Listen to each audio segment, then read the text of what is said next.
Job wishes that God would just let him die until his anger with him was over, and then would raise him from the dead when he could favor him again. Let's open the Bible and think on these things.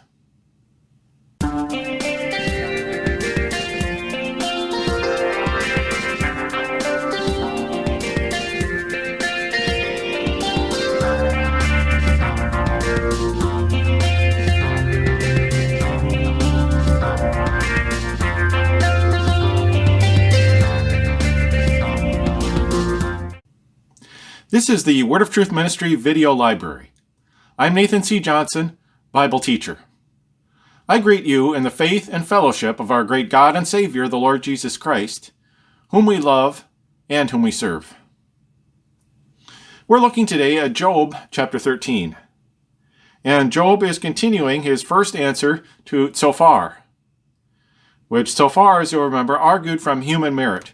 Why, if you just do good and do what's right, you can lift up your head before God and say, God, I did good. And God will say, oh, thank you. And he'll just shower all kinds of good down on you. And he'll say, oh, yes, everyone, applaud if you wish. I'm a good person. And Job is answering Zophar's argument, which, of course, is making out that he must have been a bad person since this didn't happen to him. And Job pointed out that spoilers, oppressors, those who steal from others are often successful. And the animal kingdom would teach them this. Don't those animals that rob nests and so forth, don't they get away with it? Aren't they successful? Well, calamity happens without a cause, making God seem almost capricious, just casting down some on a whim. Of course, that's if we believe he's causing it. As we've argued throughout here, the problem is that neither Job nor his friends are factoring Satan into the equation. But now we get to Job chapter 13 and verse 1. And once again, I'll be reading from the excellent version of E.W. Bullinger of the book of Job, a metric version in poetic metric form. Job says, Behold, mine own eye hath seen all these things, mine ear hath heard and understood them all. So Job claims that he's seen all these things he's talking about. He's seen oppression. He sees the oppressors succeeding. He sees this happen in the animal kingdom. He sees just the randomness of these things. Verse 2, What ye know, I know also, even I. In no one thing do I fall short of you. So Job says, I'm not inferior to you. You act like you're so smart and so knowledgeable, and you're just patting me on the head and telling me what I need to do in order to help in this horrible situation. And he says, I'm not inferior to you in any way. I'm just as wise as you are. Verse 3, It is to Shaddai that I fain would speak. With God to reason, that is my desire. So he says, I want to talk to Shaddai, which as we've discussed means the bountiful God, the God overflowing, usually with good, although of course toward Job, not so good.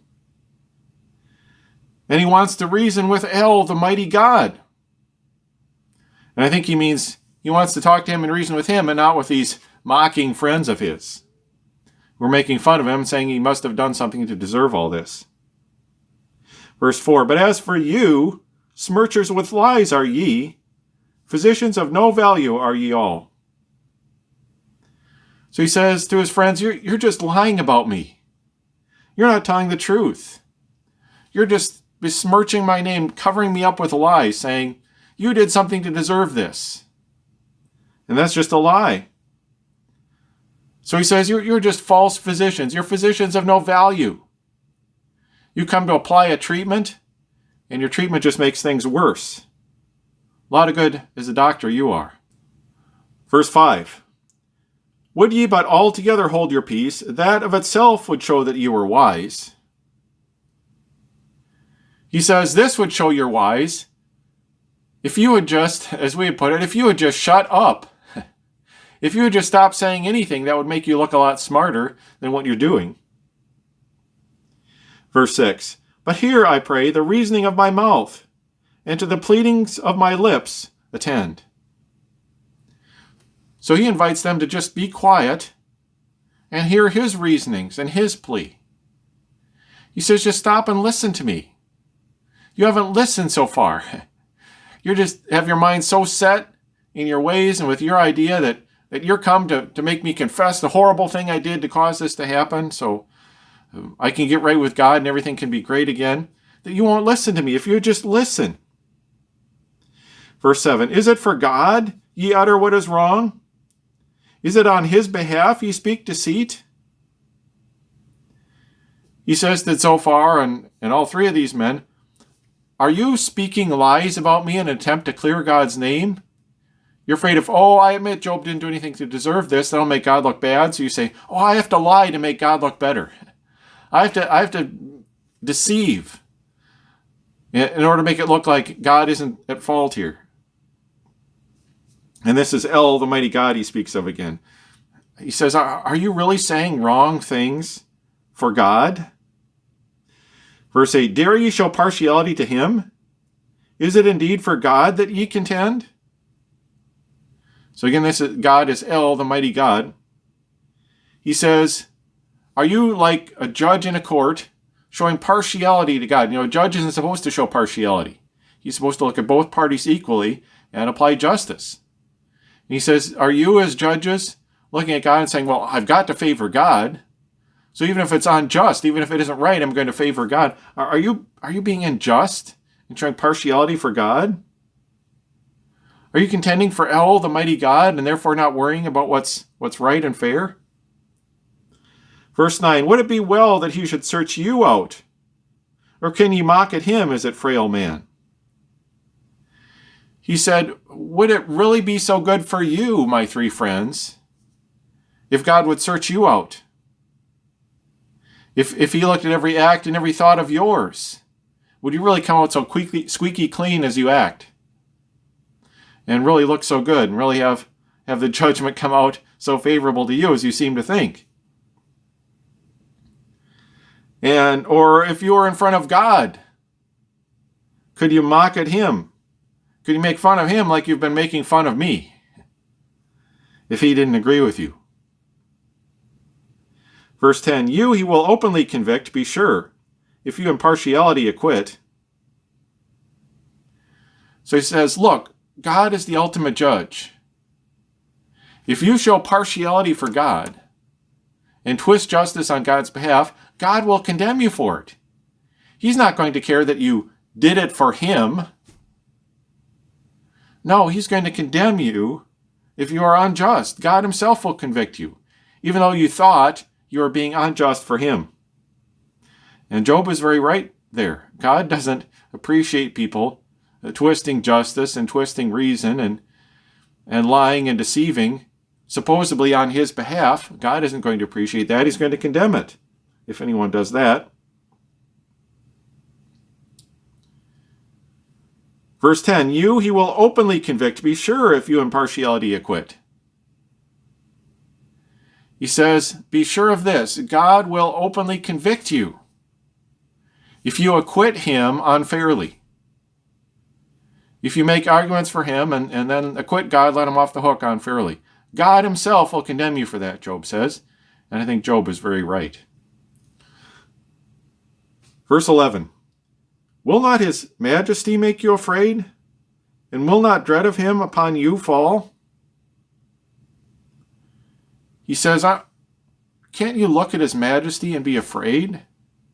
In other words, be afraid of making God look bad by acting like you have to twist the truth in order to spare God rightful condemnation? Doesn't that make God look bad? Aren't you afraid of his majesty to do such a thing? And doesn't dread fall on you of him? It'll make you say, I better not be unfair just because I say I'm doing it for God. I better not. Verse 12, your weightiest words are as the ashes, light. Your arguments like clay defenses, weak. He says, all your weighty words that you think to pile on me, he says they are light as ash. Ash is light. It's not a heavy thing. And your defenses that you're making to defend God, he says they're weak like clay. These are no strong defenses. Look at your arguments, he says. Look how pathetic they are. Verse 13, hold ye your peace. Let me alone, that I may speak. And then let come on me what will. He says, why don't you friends just be quiet and let me speak? Let Job speak. And Job says, I'll take the consequences of what I say, of speaking what I see as the truth. I'll accept the consequences for that. But he says, you three, you're just lying and twisting the truth to try to make God look good. And I wonder, was Job right? Were his friends truly sincere in what they were saying to Job? Or was Job right about their insincerity? That they were just trying to argue on God's behalf, even though they knew deep down that the things they were saying weren't true. Well, Job thinks so anyway. Verse 14, I, come what may, I willingly the risk will take, and put my life into my hand. He says, whatever happens, I'm going to take the risk of saying what I think is the truth. Something that he's basically accusing his three friends of not doing. You're afraid to say what you know is the truth. You're saying things you know aren't true because you're afraid. But I'm not going to be afraid. Now in Hebrew it actually says, I'm going to take my flesh in my teeth, which is a Hebrew idiom for running into danger. Job says, I'm going to run into danger in order to say what I think is the truth. And I'll put my soul, he says, not life, like Bullinger has translated, but the word there is nephesh. I'm taking my soul in my hand. And that's another Hebrew idiom for meaning if you're going into danger, if you're going into a situation where if you did the wrong thing, you could die for your mistake. They call that taking your soul in your hand. Job says, I'm taking my soul in my hand in order to speak the truth before God. Verse 15, though he slay me, I will wait for him, and before him my doings would defend. Job says, I'll wait on God even if it kills me. And he wants to defend his doings before God, and not before these three friends of his. Well, I can't blame him for that sentiment. Verse 16, yes, even he shall my salvation be, for ne'er will hypocrite before him stand. So he's confident, God will be my salvation. I know it. Because, of course, Job knew he had been righteous. He knew he hadn't done the horrible things his friend claimed. So he's confident, God will be my salvation. God knows I'm not a hypocrite. And he's suggesting, like you three are, saying these things just to benefit yourselves. He says, God knows that I'm not one. Verse 17, hear now, my friends, give heed unto my word, and keep my declaration in your ears. He calls on them to listen attentively, to hear what he's saying, to keep his sayings in their ears. In other words, to listen to them, really listen to them, and ponder them, which we get the feeling they weren't doing. They just had their own perspective and weren't considering what Job was saying.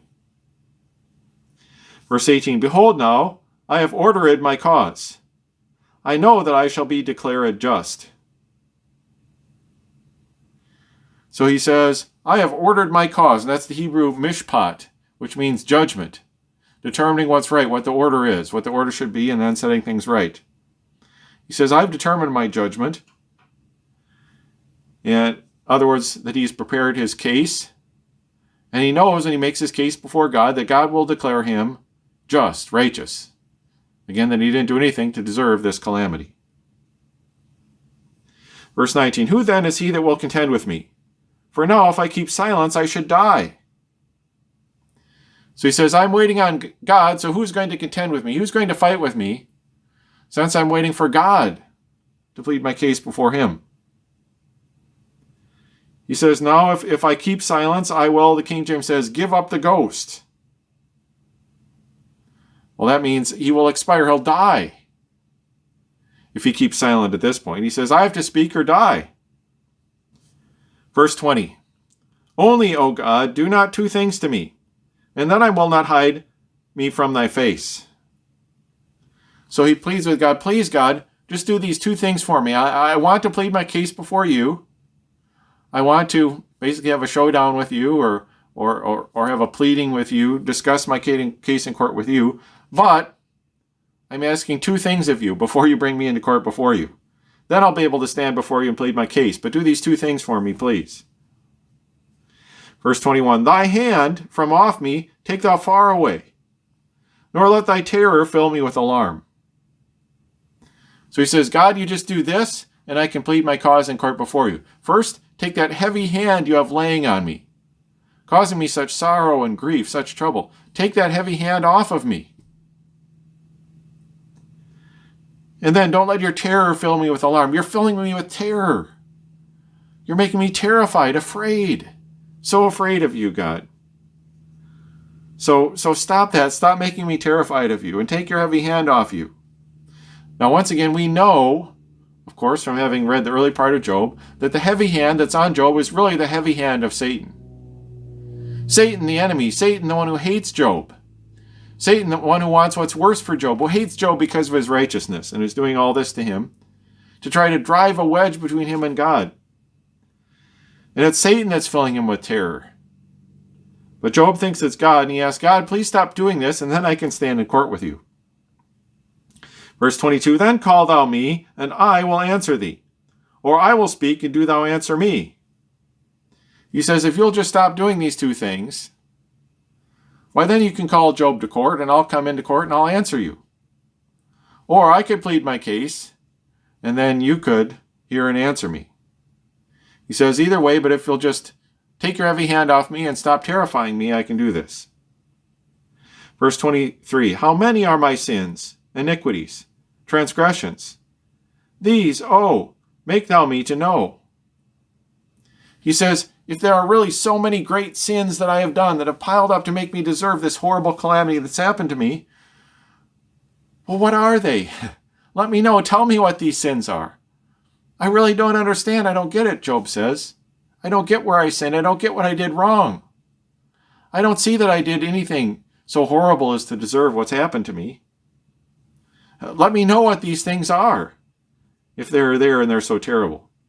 Verse 24, why hidest thou from me thy countenance? Why shouldst thou count me as thine enemy? He says to God, why are you doing all these things to me, and yet you're not letting me see the face of the one who's doing these things to me? You're covering your face. You're not letting me see the one punishing me. Well, of course, the reason the one harming him was hiding his face was because it was Satan. And Satan didn't want Job to know that. Satan wanted Job to think it was God. So he says to God, why are you acting like I am your enemy? Well, Satan didn't really consider Job his enemy, and he was Satan's enemy because he did what was right. And Satan does what's wrong. So, of course, Satan considered him his enemy, but Job thinks it's God. Verse 25, wilt thou pursue me as a driven leaf, and chase me as the stubble, light and dry? So he describes God chasing him like the wind chases a leaf. You know, a dry leaf along the ground, the wind's chasing it, and goes and goes and goes. He says, you're chasing me that way. Or like the stubble, we might say the tumbleweed in our country, but like the grain stubble that comes off the grain, that light chaff that the wind just blows and blows and blows. He says, you're chasing me like this light, dry stubble that just keeps getting blown and blown on and on. That's how you're chasing me, God. Why are you doing this? Verse 26, for bitter things against me thou dost write, and dost entail on me my sins of youth. He says, God, you're writing bitter punishments against me. You're marking down all kinds of bitter things that you've done to me. And you're tailing on me. You're counting on my head the sins committed in my youth. I think Job is wondering this. Was it the wrong things I did when I was young? Are you going way back? I can't think of anything recently. I did a few things I'm ashamed of when I was young. Are those the things you're bringing on me, God? You're looking way back to my younger days? You're looking back to when I did something naughty when I was a child, maybe? Verse 27, my feet thou settest fast within the stocks, and lookest closely into all my ways, branding thy mark upon my very feet. Job says, you put my feet in the stocks. And of course, that was meant to be public humiliation. When you're locked in the stocks, you're locked out in public in the stocks to be humiliated. And Job says, I'm publicly humiliated like that. He says, God, you're looking closely into all my doings, like some auditor auditing some dishonest man. And then branding your mark on my feet. It's like you took my feet and marked guilty on them with a brand. branding iron. Verse 28, well, these thus marked in rottenness wear out, as garment when the moth hath eaten it. So he says, my feet, thus branded with your mark of guilt, why my feet wear out like they're rotten. They're just rotting away. Like a garment when the moth is eaten, and a moth-eaten garment that gets rotted away. Holes appear in it. It rots away. And this, I think, is Job's complaint about what's happening to his body. His body seems to be rotting away with these boils and sores. His first answer to Zophar continues right on in chapter 14, his third chapter of his answer to Zophar. So we'll continue on. Verse 1, frail son of man that is of woman born, how few his days, and these of trouble full. So he speaks of man, and this is the Hebrew Adam, which was the name of the first man, of course, but then becomes the name of the race, Adam's race. In English, we translate that man, but in Hebrew, it's just Adam. Adam that is of Isha born. That's the word Isha. Ish means a man. Isha means the one taken from a man, the woman. So Adam that is of Isha born, he says, and going all the way back to creation, when God took Isha and took her out of Adam, and yet then from then on, of course, through the union of the man and the woman, the man comes out of the Isha. Every Adam, every member of Adam's race comes out of a woman, an Isha. Eve was the only one who came out of a man. So he speaks of Adam that is of Isha born, how few his days, and these of trouble full. He says any member of Adam's race, they have few days, and their days are full of trouble. And that's true in this world and with these bodies. And yet we look forward to the kingdom of God, when God will make everything on earth the way it should be, and God gives resurrection bodies that don't experience all the trouble of these broken, sinful bodies we have now.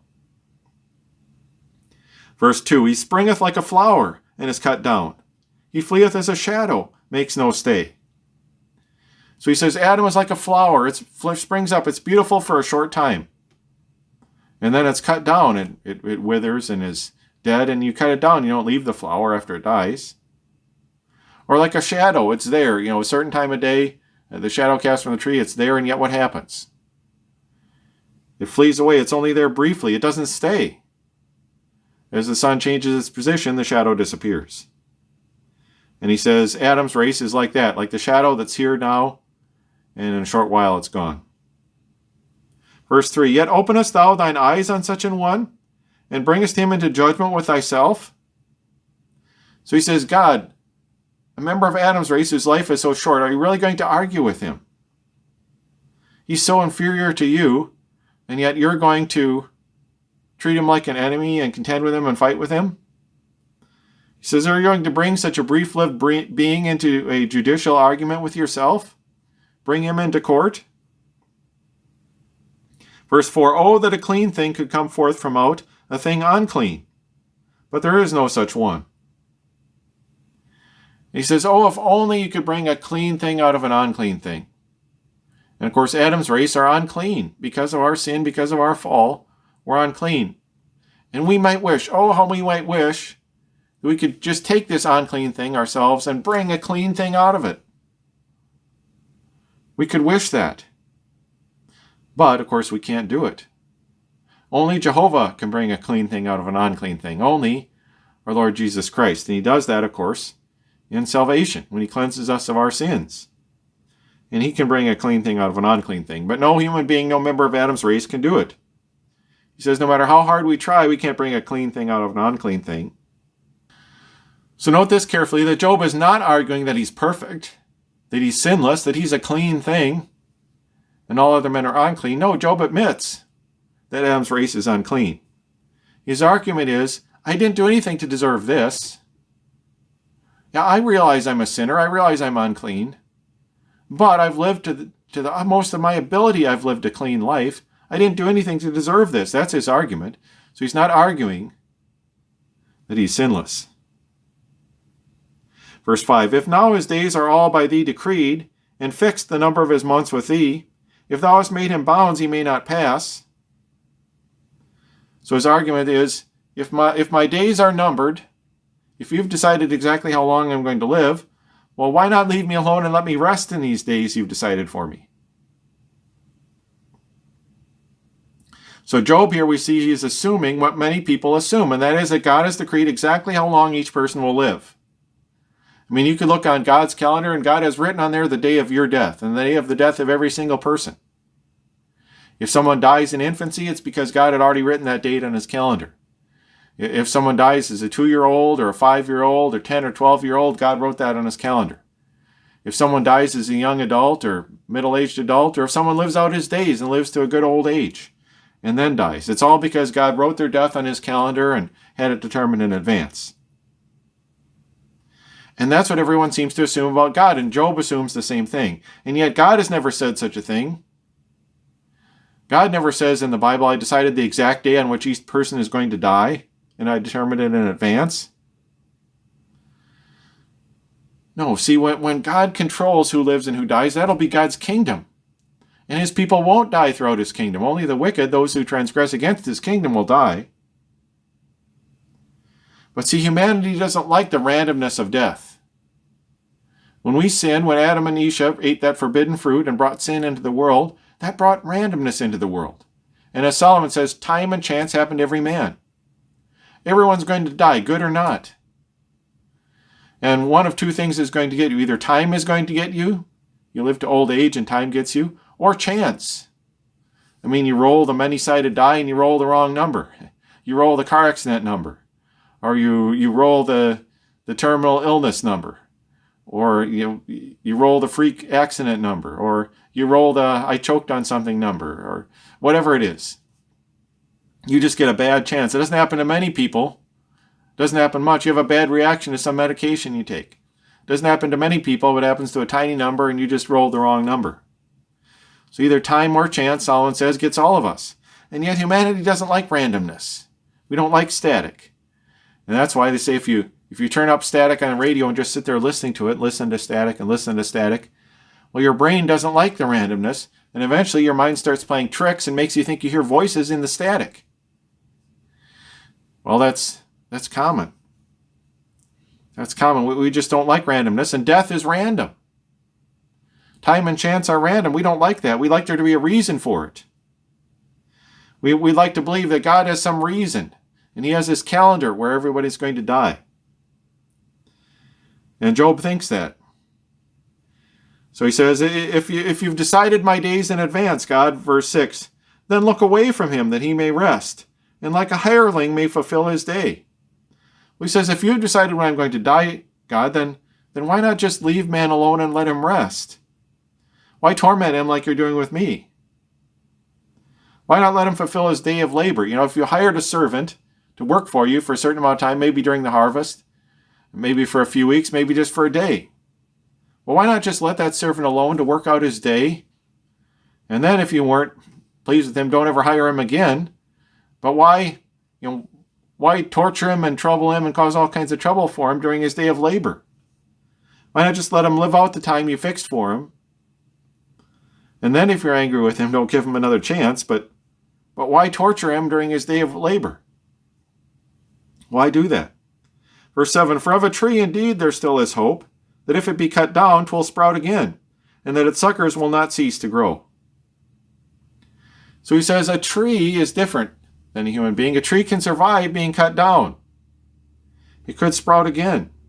There's that chance. And you've probably seen that, a stump of a tree cut down, and yet there's those little sucker shoots shooting out of the stump. He says there's hope for a cut down tree. Verse 8, though in the earth the root thereof wax old, though in the dust of earth its stump should die. So he says, though the root of that tree is old in the ground, old and dying, and though the stump of that tree, not stock like in the King James, but though the stump of that tree is dead in the soil, not the earth or the ground, in the soil. Verse 9, yet will the scent of water make it bud, and put forth shoots like newly planted tree. So he says if that tree gets water, if it's not starved for water, if it gets the nourishment it needs, why? It will bud. It'll put forth shoots. Shoots like the shoots of a newly planted tree. And yet here they come out of this, what you thought was a dead stump. Well, that happens with a tree. Verse 10, but man, he dies, and fallen, he departs. Yea, man, when he expireth, where is he? He says, yet a strong man, even a strong man, a gaber, a strong man, he's not like this. When he dies, he departs. He decomposes. Yea, man, when he expireth, where is he? Man, this time is Adam. Adam, when he expires, when he gives up the ghost, the Hebrew is gavah. When he expires or dies, well then where is a member of Adam's race? Is he there in the ground like a stump that he might bring forth shoots again? No. No, where is he? He's gone. He's gone. No hope for him then. Verse 11, as waters fail and vanish from the sea, and as a river wasteth and dries up. So he says, like waters in the sea when they fail, when they evaporate. They're just gone. They appear to be gone. They're not there anymore, waters that evaporate. And as a river that wasteth and dries up, a river, a torrent through a dry country. And yet when the source of that river dies down, when the spring rains end, when that river wastes, it dries up, it goes away. It's a dry watercourse. It dries up to nothing. Verse 12, so man lies down and rises not again, until the heavens are no more. They ne'er awake, nor are aroused from their sleep. So he says, so a man, and this time it's Ish, a man lies down in death and does not rise, just like the water that disappears from the sea or from the river. And then he says, until the heavens are no more. And I wonder, does he mean the stars and planets and galaxies till they are no more? Or does he mean, because heaven means lifted up or exalted, and it can refer to exalted beings, exalted rulers. So until the rulers we have in this world are no more, is that what he means? Human appointed rulers? He says they no more awake. They don't awake. They aren't aroused from sleep. Nobody arouses them from the death sleep until the heavens are no more. No one can wake them up. And of course that's true.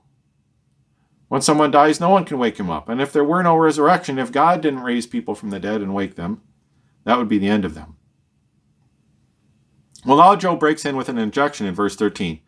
Oh, that in Sheol thou wouldst cover me. Conceal me till thine anger turn away. Fix me a time and then remember me. So he says, and the grave there in the King James, that's Sheol. Oh, that you would just cover me in Sheol. You just put me in the state of death. God, if only you would stop keeping me alive. Just let me die. Just let me go into the state of death. And there conceal me, hide me till your anger turns away. Keep me in death until you calm down, until you aren't so mad at me anymore, until your anger cools off. And then fix me a time, appoint me a time, like my death was on your calendar, Job thinks. Put a resurrection day for me on your calendar. And then remember me. Then think back to me. And maybe you won't think so ill of me as you seem to now. Verse 14, if a man dieth, will he live again? Then all my days of service I will wait, until the time of my reviving come. So he asks a question, a good one. If a man dies, will he live again? And a lot of people answer that question, oh, well, man doesn't really die. Yeah, his body dies, but his spirit or his soul, they just move out of the body and go to heaven. And he keeps right on dying. Or if he's wicked, they go to hell and they keep right on living. And no one really dies. It's just like being transplanted from one place to another. Well, that's what people say and what most Christians say, but that is not the Bible truth. For the Bible says man does die. And if we ask, will he live again? Well, not right away. He's dead. He's in Sheol, the state of death. But the answer is yes, he will live again in resurrection. That's why the Bible talks about resurrection, because it's the hope. Death is not the hope. Resurrection is the hope. Now, Job had little of the Bible. What excuse do people who have the whole Bible have today for not understanding that resurrection is the hope? Job had little of the Bible, and yet he understands resurrection. He says, I'll wait all the days of my service until the time of my reviving come. And the King James has that, till the time of my change come.